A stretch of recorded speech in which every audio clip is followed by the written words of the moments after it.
Previously, I showed you how to automate your projector screen with the built-in motor. This setup right here should work for any motorized projector screen. But today, we're going to simplify the circuit to work specifically with my projector screen. Hopefully, it'll work for yours as well. Let's go into circuitdesigner.com to see what's going on, why this is so much simpler. So you got the D1 Mini now being powered by the 5 volts micro USB cable. We're going to use that and share the 5 volts into this rail right here. And then the ground will be going into this whole rail right there. To power up the RF remote control, we're going to use the positive end going into this 5 volt rail. The negative terminal of the remote will be going into the ground.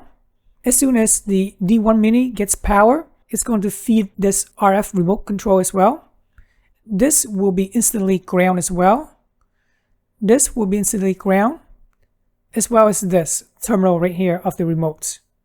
What does that mean? It means that if you use the multimeter to test continuity, this terminal right here, and terminal right here, and terminal right here, as well as this terminal right here, will beep.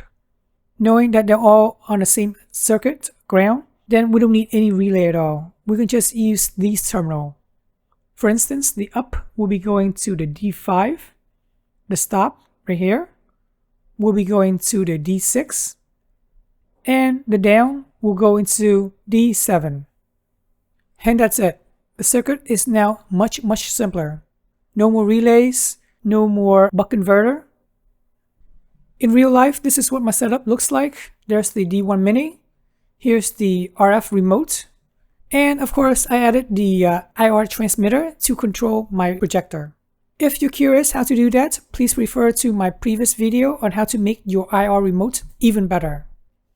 Now let's jump into ESP Home so you can see all of the YAML code.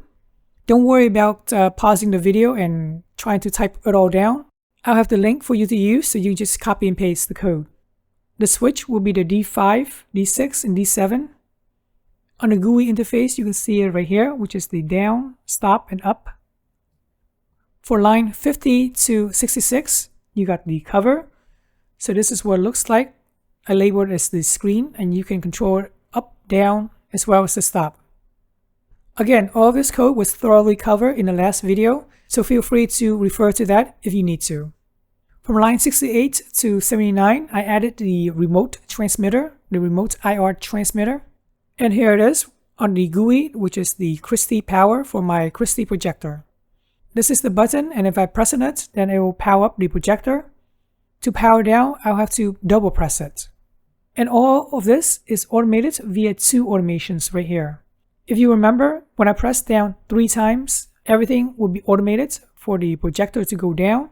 The Raspberry Pi having Kodi will power up. The lights in the room will dim down to 5%. The projector will power up by itself.